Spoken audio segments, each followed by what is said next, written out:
Menimbang bahwa berdasarkan fakta tersebut di atas, akhirnya majelis hakim mempertimbangkan siapakah sesungguhnya yang paling dominan memasukkan sesuatu zat kimia beracun ke dalam minuman VIC tersebut.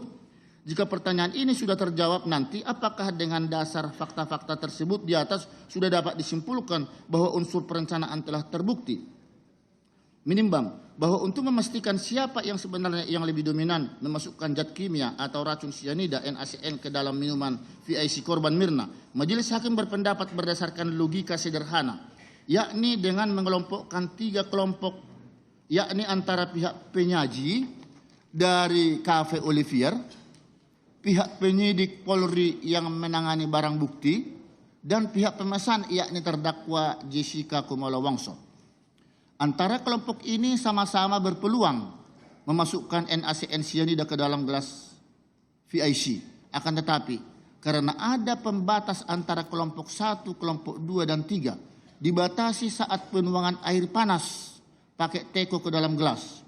Logikanya, jika NaCN dimasukkan oleh kelompok pertama lebih awal, maka selain bentuk susu dan batu es tersebut telah berubah dan dari standar kopi, sementara menurut tayangan CCTV tampak di gelas itu susu dan batu es sangat bening tanpa nampak suatu noda, dan jika sudah dimasukkan terlebih dahulu NaCN cyanida di dalam gelas, pasti pada saat penuangan air panas dari teko oleh runner Agustriono di meja 54 di hadapan Jessica akan menguap dan tercium bau seperti bitter almond atau almond pahit yang begitu menyengat, dan pastilah pengunjung Cafe Olivier termasuk Jessica dan Agustriono akan kolaps. Sementara ketika Agustriono menuangkan kopi tersebut di depan Jessica, justru Jessica sempat mengatakan bau kopinya harum dan strong banget.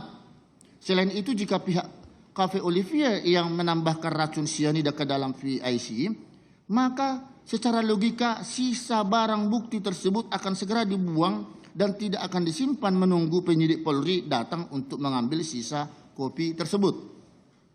Menimbang bahwa selanjutnya akan dipertimbangkan peranan kelompok 2 penyidik Polri. Apakah dimungkinkan turut serta melakukan rekayasa menambahkan bahan beracun natrium cyanida ke dalam gelas VIC pada saat mereka menangani barang bukti tersebut? Dari fakta yang ada, meliputi kesaksian saksi Hani, Devi, dan pegawai Cafe Olivier lainnya yang sempat mencicipi dan mencium bau minum VIC yang diminum oleh korban serta melihat adanya perubahan bau dan warna atau bau dan warna tidak normal, serta kondisi korban yang merasakan ketidaknyamanan dalam rasa perih pada mulutnya segera setelah korban minum VIC tersebut. Korban Mirna langsung mengibas-ibas tangannya ke mulut. Hal ini disaksikan oleh beberapa orang saksi, termasuk terdakwa Jessica, serta terekam di dalam barang bukti rekaman CCTV. Fakta tersebut menunjukkan bahwa racun cyanida sudah berada di dalam minuman kopi pada saat keracunan korban terjadi jauh sebelum pihak penyidik Polri menangani barang bukti sisa minuman VIC yang diminum korban. Menimbang bahwa selanjutnya akan dipertimbangkan apakah kelompok 3 pihak pemesan, yakni terdakwa Jessica, dimungkinkan memasukkan natrium cyanida ke dalam gelas VIC. Berdasarkan fakta di persidangan, Jessica lah satu-satunya pihak yang menguasai lebih lama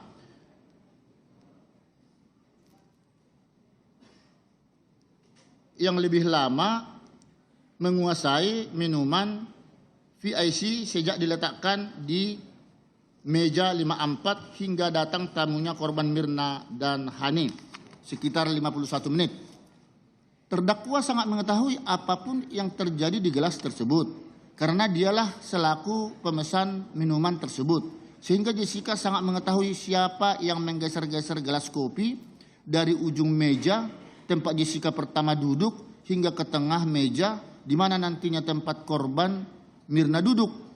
Itu sebabnya ketika korban Mirna belum datang, Jessica tampak gelisah seperti yang terlihat di gambar CCTV, karena sesuai percakapan dalam WA antara Jessica dengan korban Mirna pukul 4.29 WIB yang menyatakan Mirna sudah datang atau belum, ternyata dalam rentang waktu tersebut korban Mirna belum menjawabnya, bahwa setelah pukul 5.02 WIB Korban Mirna menjawab, "Girls, gue udah datang.